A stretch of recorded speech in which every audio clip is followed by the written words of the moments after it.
Hello, in this video, I will demonstrate my personal event planner app built using Kotlin and Jetpack Compose. This app allows users to create, view, update, and edit personal events. I will explain the app structure then demonstrate the app running.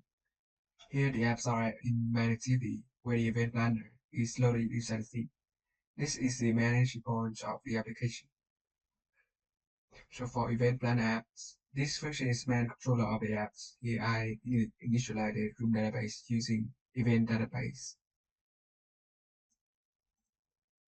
Also create the event list, state and form state values using title, categories, dates, and location, notes. Still inside event line app, I define the helper functions. Leave form, reset the form, edit event, load an event for editing, show message, shows snack bar feedback. Load event from database, loads event from the database. So for save events, this function handles both creating and updating events. It validates inputs, check date formats using past dates inputs, and prevent past dates for new events.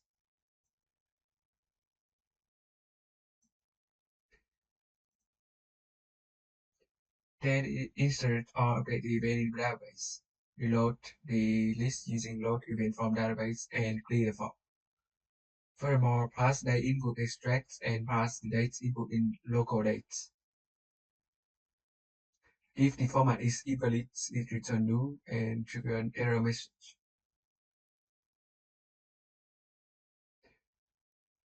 Navigation is handled using remember nav controller nav host and the bottom navigation bar. There are two destinations, event list and add events. This screen displays all saved events. If empty, it shows a message. Otherwise, use lazy column to display event cards.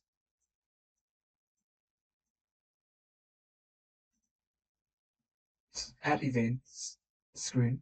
This screen contains the form field and event input. It is used for both adding and editing events. The button change between add event and updating events. For event card, each event is displayed with its details.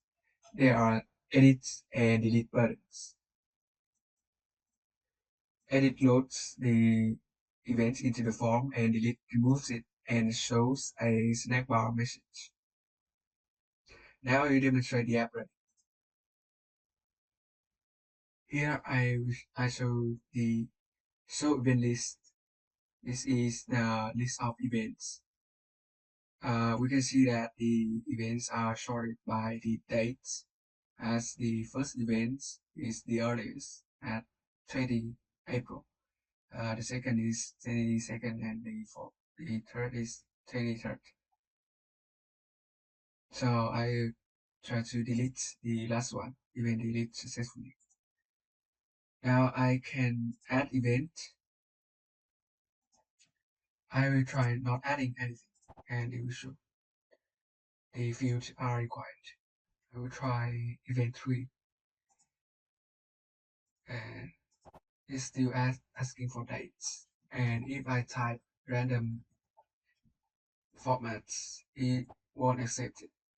It has to be the proper format, like 2026. If I try to like month 20, it's also not accept it. It has to be something like April 20, 21. That we do.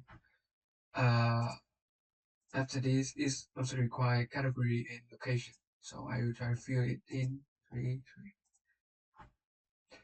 Alright, I have updated as you can see, although I added last, but the third event is 21st, so it's after the first event at 20 April and before the second event at 22nd April.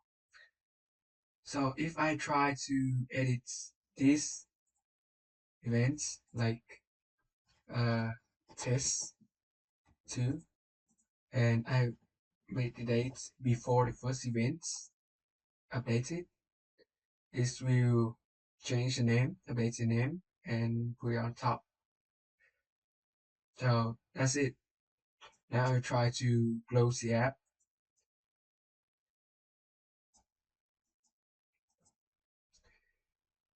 and I will start it again.